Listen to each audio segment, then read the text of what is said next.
So maybe you're looking to start your own home gym, or you already have one and you're trying to add a functional trainer to it, then this video is for you.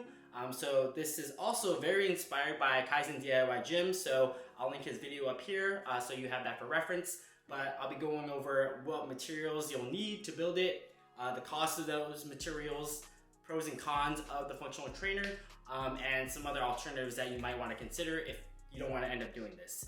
Actually, before we get into materials, I'm going to assume a couple of things. One, you either plan to get or already have a power rack. I have the Rep PR1100 and it works great, as well as weight plates. This will be a plate loaded functional trainer, so either you already have these or you plan to get them. So the first thing you're going to want to pick up is a loading pin, or you can make it yourself. In the reference video he does, and I think the cost of materials is around $15 to $20, and that assumes you also have access to power tools and that you trust your handiwork.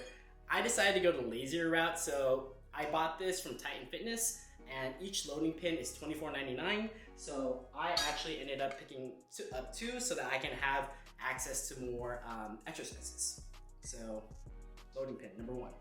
So the next thing you're gonna wanna pick up are pulleys. So I picked up these from Amazon. They work great. You can get two for $16.99. In my setups, the most I'll ever use is 4 at a time, and that's for like chest flies. So yeah, pick up some pulleys. So some other items that you're gonna need to pick up are straps and carabiners. So I use this one, this blue strap, and this carabiner. So this allows you to attach it to your rack, or also attach it to other areas on your rack, or maybe a barbell, depending on what exercises you're doing. And a pack of 6 straps on Amazon is about $12, and a pack of 6 carabiners on Amazon is also about $12. So the next thing you're gonna need is some cord. This is paracord and it's rated for 750 pounds. The only downside is once you start adding and loading heavier and heavier weight, there is some elasticity, which is a little bit annoying. So the weight loading pin might bounce a little, and that also changes the length of your pulley system, depending on what exercise you're doing and how much you're loading. This is what I have for now, but I'm probably gonna end up upgrading this to what he recommends in a follow-up video. But I will leave links to everything in the description so you can check the links there. Another useful item that I recommend picking up is some hitch pins. This allows you to kind of have a height selector on your power rack. So if you wanted to do like cable crossovers at a certain height, then you could actually fix your pulley system at different heights along your rack. So you could probably pick up 2 of these and be fine. So a pack of 2 of these on Amazon is about $13. The next items are kind of personal preference on what exercises you want to do or what attachments you actually like. So for me, I have a short straight bar, mainly doing this for biceps. I have 2 single handles. I like to use this for flies.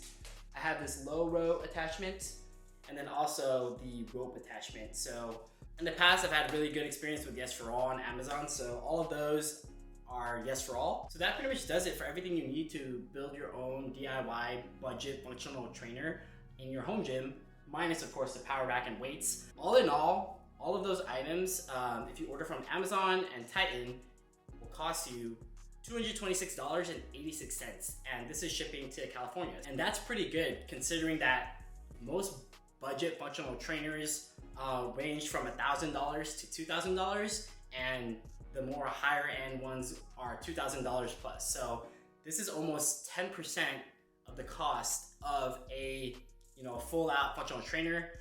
So some pros are you get to add a lot of exercise variation to your workouts at home.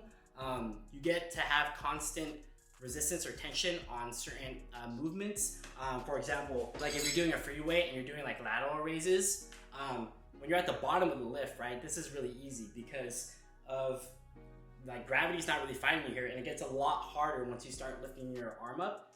But with the pulley system, you're gonna have that resistance starting from the bottom position. So you get to train and load more ranges of motion via certain exercises that you cannot do with free weights.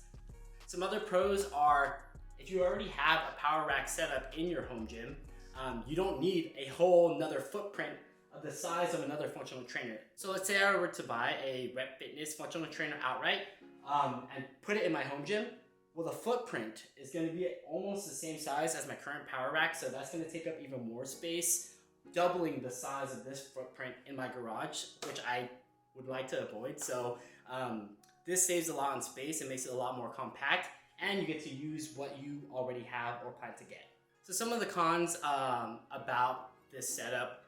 One, the paracord I mentioned earlier can get bouncy or elastic once you start loading it with heavier weights.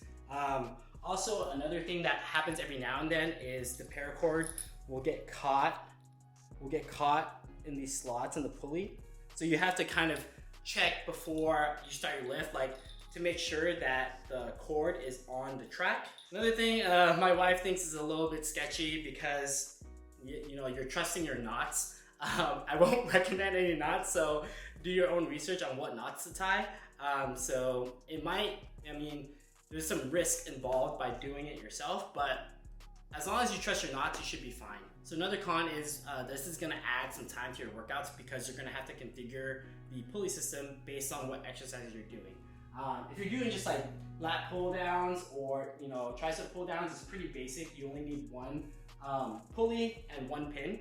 But if you're doing like, you know, cable flies or anything that requires two, it's just gonna add a little bit more time to your workouts based on setup. So that pretty much wraps it up for the budget DIY functional trainer. Hopefully you found this useful. I've been loving it so far. I do plan to upgrade the paracord in the future, but for now, it's definitely getting the job done. If you like more videos like this, let me know. And if you have any questions, leave them in the comment section below. But yeah, thanks for watching. Subscribe if you haven't already, and I'll see you in the next one. See ya.